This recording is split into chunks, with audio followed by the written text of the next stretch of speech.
In the heart of Igbo land, amidst the vibrant colors of Nigeria's countryside, there thrived a small village named Umuaku.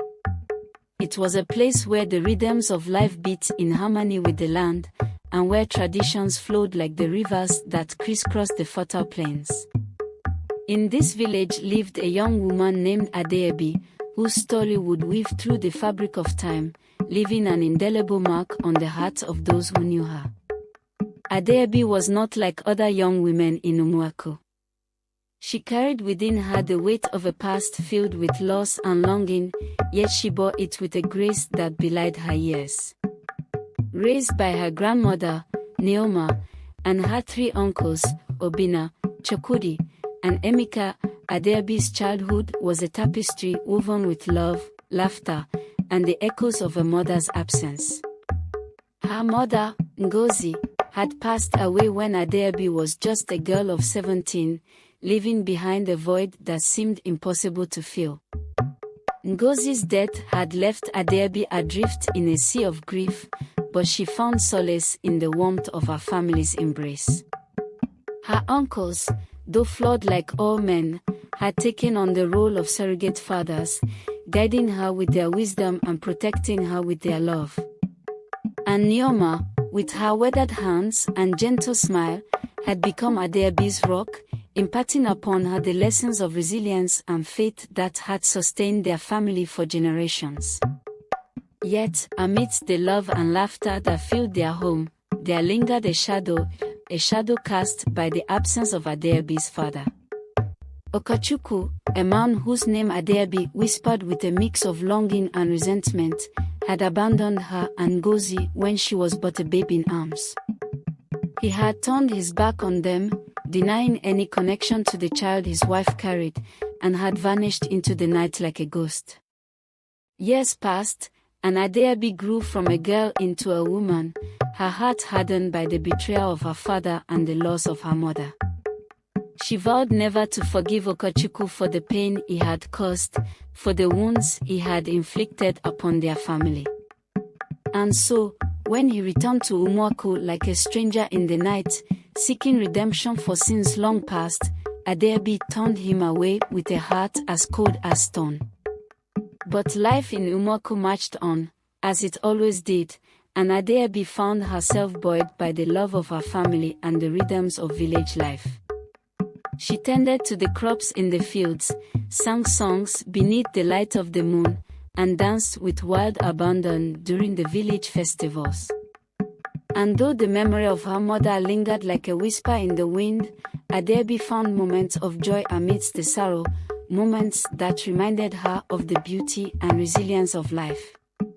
It was during one such festival that Adaobi met him, a man whose name would become synonymous with love and sacrifice in her heart. His name was Chinedu, a son of Igbo soil with eyes that sparkled like the stars and a smile that could melt even the coldest of hearts.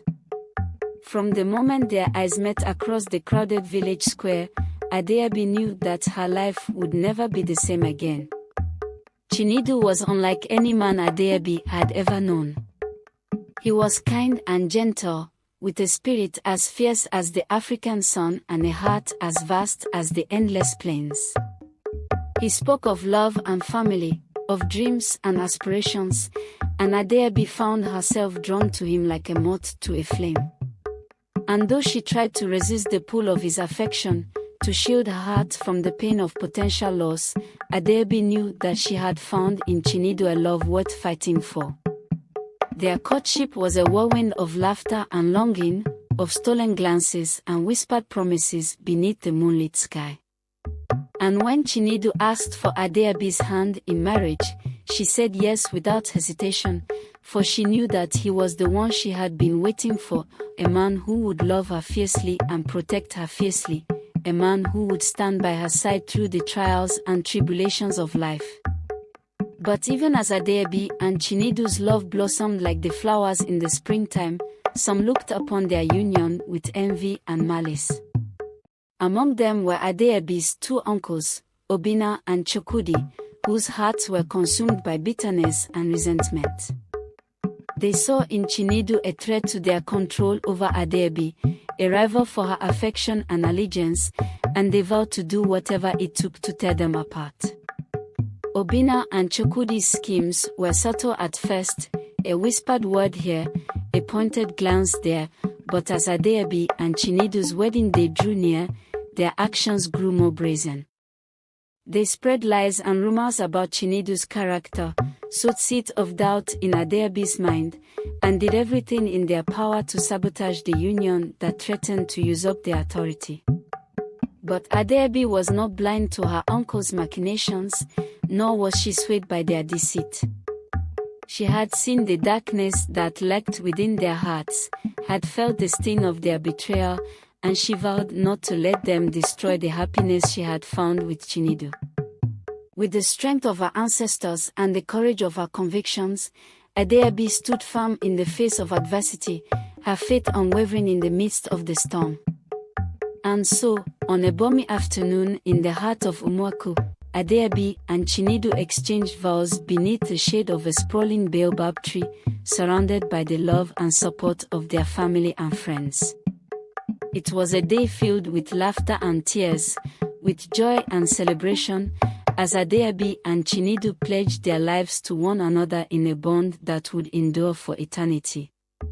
But even as they danced beneath the African sky, Obinna and Chukwudi watched from the shadows, their hearts consumed by jealousy and rage. They had failed in their attempts to thwart Adaobi and Chinedu's union, but their hatred burned like wildfire, consuming everything in its path.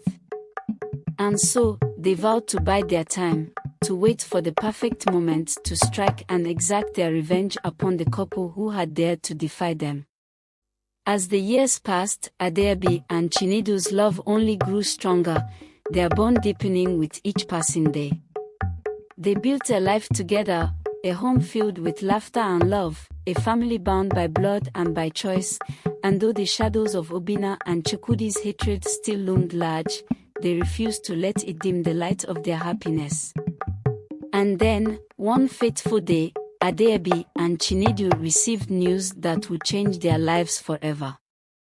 Nneoma, Adaobi's beloved grandmother, had fallen gravely ill, her body weakened by age and her spirit weary from the trials of life. Adaobi and Chinedu rushed to her side, their hearts heavy with sorrow and their minds clouded with fear, but even in the face of death, Nneoma remained a pillar of strength and wisdom. With her dying breath, Nneoma imparted upon Adaobi and Chinedu the lessons of a lifetime, the importance of love and forgiveness, faith and resilience, standing tall in the face of adversity, and never losing sight of what truly matters. And as they laid her to rest beneath the shade of the baobab tree where they had exchanged their vows so many years before, Adaobi and Chinedu vowed to honor her memory by living their lives with courage and grace, by facing whatever challenges lay ahead with heads held high and hearts open wide. And so, as the sun set on the village of Umuaku, Adaobi and Chinedu's story continued to unfold, a tale of love and loss, of triumph and tragedy, of faith and resilience in the face of adversity. And though their journey was far from over, they knew that as long as they had each other, they could weather any storm that came their way.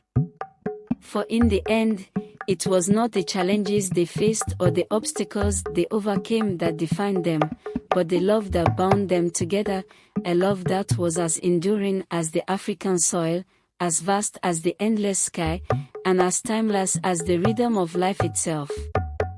Dear viewers, thank you for watching, and if you have enjoyed this tale, we invite you to like, share, comment, and subscribe for more videos that celebrate the power of love, resilience, and the human spirit.